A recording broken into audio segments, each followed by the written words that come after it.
بسم اللہ الرحمن الرحیم. میں ہوں Ghulam Sibtain. Defence degree college for boys کی طرف سے ای لرننگ کا جو سلسلہ شروع کیا گیا ہے اس میں ایجوکیشن سیکنڈ ایئر کا ہم چیپٹر 1 آج ریوائز کریں گے. چیپٹر 1 برصغیر میں مسلمانوں کی تعلیم کے حوالے سے ہے. اس کا جو تعارف ہے اس میں آپ کو بتایا گیا ہے کہ حضرت آدم کو خلق کیا اللہ تعالیٰ نے اور انہیں فرشتوں پہ فوقیت دی ان کے علم کی وجہ سے.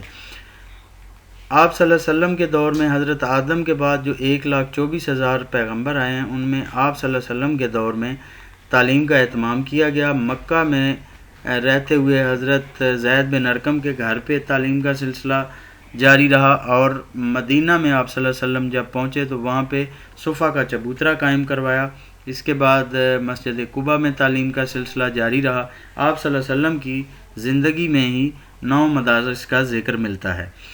آپ صلی اللہ علیہ وسلم کے بعد خلفائے راشدین نے بھی تعلیم کے حوالے سے کام کیا اور تعلیم کی سرگرمیوں کو جاری رکھا اور اپنا بھرپور تعاون اس حوالے سے پیش کیا. خلفائے راشدین کے بعد مسلمان حکمران مختلف علاقوں میں تعلیم کے حوالے سے کام کرتے رہے. تعلیم دوستی کا ثبوت دیتے رہے.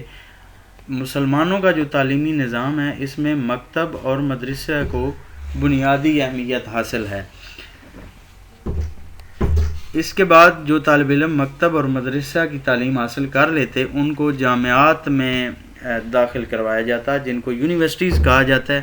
تو مسلمانوں کے دور میں جو بغداد میں جامعہ نظامیہ قائم کی گئی عباسی دور میں اور مستنصر باللہ جو عباسی حکمرانی تھے ان کے دور میں جامعہ مستنصریہ قائم کی گئی. جامعہ مستنصریہ سہولیات کے لحاظ سے جامعہ نظامیہ سے کافی بہتر تھی. جامعہ الازہر جو مصر میں واقع ہے وہ دنیا کی قدیم ترین یونیورسٹی شمار کی جاتی ہے. اس کے علاوہ مسلمان حکمرانوں نے اسپین میں حکومت کی اور اپنے دور حکومت میں وہاں پر بھی تعلیمی ادارے قائم کیے. مختلف مسلم اسکالرز نے جو مسلمان مفکرین نے تعلیم نے کیا نظریات پیش کیے تعلیم کے حوالے سے تو اس سے آپ کو روشناس کرانے کے لیے 4 مسلم مفکرین آپ کے سلیبس میں شامل کیے گئے ہیں جن میں امام محمد الغزالی، ابن خلدون، ابن سینا اور علامہ زرنوجی شامل ہیں.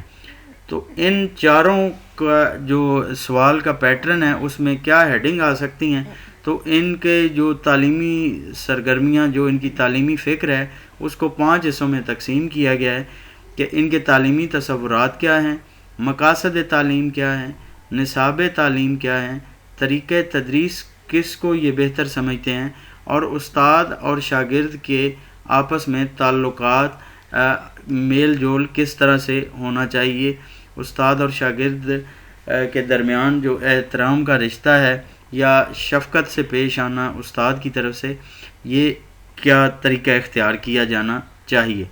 تو اس کی وضاحت ہم آگے چل کے کرتے ہیں. مقاصد تعلیم جیسے کہ مسلمان اسکالرز کے ٹاپک میں آپ نے پڑھا اسی طرح سے جو بر صغیر میں مسلمان آ گئے تو یہاں پر تعلیم کا نظام کافی ابتر تھا، ذات پات کا نظام قائم تھا اور جب مسلمانوں کو یہاں پہ حکومت ملی تو انہوں نے جو تعلیمی مقاصد طے کیے انہی مسلم مفکرین کی سوچ اور فکر کے مطابق تو اس میں سب سے جو زیادہ اہمیت حاصل تھی وہ رضا الہی کا حصول ہے. اللہ تعالیٰ کی رضا حاصل کرنا، اللہ تعالیٰ کی خوشنودی حاصل کرنا اس کے احکام کی بجا آوری لانے سے ہی ممکن ہے. اور پھر فرد کی تعمیر سیرت و کردار، فرد کے کریکٹر بلڈنگ کرنی تعلیم کا ایک اہم مقصد ہے اور اس کے کردار میں اس طرح سے بہتری لائی جائے کہ متوازن نشو و نما ہو. اس کی جو مختلف صلاحیتیں ہیں، ذہنی صلاحیتیں، فکری صلاحیتیں، اخلاقی صلاحیتیں، روحانی صلاحیتیں، تو یہ ایک بیلنسڈ ان میں ڈیولپمنٹ ہو، متوازن نشو و نما ضروری تصور کی جاتی ہے. معاشی خود کفالت فرد معاشی طور پہ خود کفیل ہونا چاہیے. انسان کو اپنی زندگی گزارنے کے لیے ذریعہ معاش اختیار کرنا پڑتا ہے. تو بچوں کو، فرد کو اس طرح سے تعلیم دی جائے کہ وہ اپنا رزق آسانی سے کما سکیں. انسان کو اللہ تعالیٰ نے فوقیت دی جانوروں پہ. دنیا کی اللہ تعالیٰ نے جو باقی مخلوقات بنائی ہیں ان میں سے سب سے افضل انسان ہے، اشرف المخلوقات ہے. تو انسان کو اپنے منصب کا لحاظ کرتے ہوئے اس کے مطابق زندگی گزارنی چاہیے. پھر تسخیر کائنات، اس کائنات کو اللہ تعالیٰ نے بڑے سلیقے سے، بڑے قرینے سے بنایا ہے، اور اس کے جو چھپے ہوئے راز ہیں ان کو حاصل کرنا بھی تعلیم کا ایک مقصد ہے. جدید سائنسی ذرائع استعمال کیے جائیں یا انسان سفر کر کے گھومنے سے، سیر کرنے سے بھی اس کو کائنات کے رازوں کے بارے میں آگاہی ملتی ہے. نصاب تعلیم. نصاب تعلیم اگر مسلم اسکالرز کا دیکھا جائے تو انہوں نے اس کو دو حصوں میں تقسیم کیا، لازمی اور اختیاری. کچھ مضامین لازمی جیسے قرآن اور حدیث کو لازمی قرار دیا گیا ہے، اور باقی مضامین کو اختیاری جیسے فزکس، کیمسٹری وغیرہ ہیں، یہ اختیاری مضامین ہیں. تو اس نصاب کی جو سٹیجز بنائی گئی ہیں وہ 3 ہیں: ابتدائی، سیکنڈری اور ہائر. ابتدائی تعلیم چھوٹے درجے کے کلاسز کی ہے. یہاں پہ ذریعہ تعلیم فارسی تھا. ثانوی تعلیم کا ذریعہ تعلیم عربی اور فارسی دونوں ہیں، اور اعلیٰ تعلیم مسلمانوں کے دور میں عربی میں دی جاتی تھی.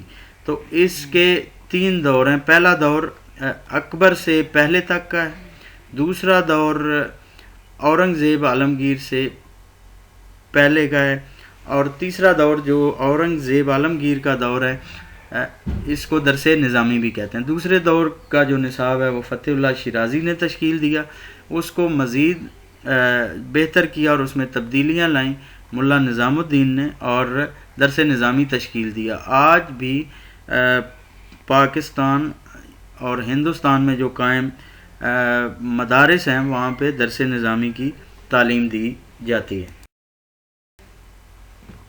تدریسی طریقے، ٹیچنگ میتھڈالوجیز، وہ کون سے طریقے ہیں جنہیں طلباء کو پڑھانے کے لیے اختیار کیا جاتا تھا؟ تو ان میں سب سے پہلا تقریری طریقہ.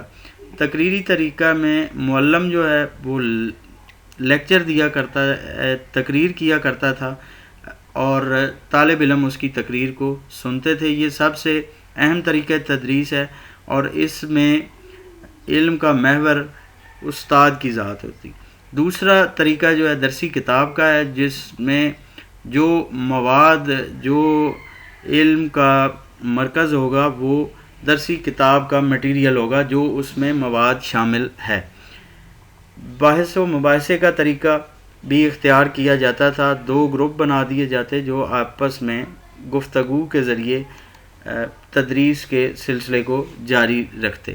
گہرے مطالعے کا طریقہ ذہین طالب علموں کے لیے ہے. ان کو کہہ دیا جاتا کہ وہ خود سے اس کتاب کو پڑھیں. اگر کہیں پہ انہیں ضرورت محسوس ہوتی تو وہ استاد سے معاونت طلب کر لیتے.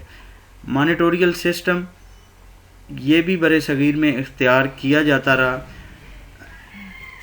کلاس کے جو ہونہار طالب علم ہیں وہ اپنے سے چھوٹی کلاسز کے بچوں کو یا اپنے ہی جماعت کے ان بچوں کو جو پڑھنے میں ان سے کم ہوتے تھے، مانیٹر جو ہے وہ ان کو پڑھا دیا کرتا، اور اس کے ساتھ کلاس کی انتظامی امور میں بھی استاد کی مدد کیا کرتا تھا. اردو میں اس کو معید کا نام دیا گیا ہے. جائزہ اور نظم و نسق ہے، یہ بھی مسلم دور کے 2 امپورٹنٹ پوائنٹس ہیں. جائزے کا سلسلہ جو ہے یہ جو ابھی اس وقت چل رہا ہے یہ انگریزوں کے دور میں معرض وجود میں آیا. اس سے پہلے طالب علم کی جو کرداری تبدیلی اس میں آتی تھی اس کو دیکھ کر اور اس کی معلومات کو پرکھ کر استاد طالب علم کو اگلی جماعت میں ترقی دیا کرتے تھے۔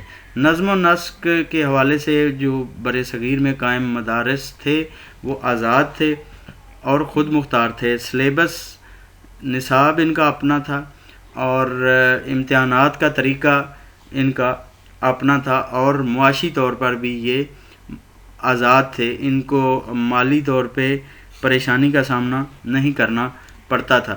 اس کے علاوہ جو یہ مدارس ہیں یہ مختلف جگہوں پہ قائم کیے گئے، جیسے حکومت کی طرف سے، اس کے بعد جو اساتذہ کرام ہیں انہوں نے گھروں میں بنائے ہوئے، مختلف خانگاہوں اور درگاہوں کے ساتھ متصل تعلیمی ادارے قائم کیے گئے۔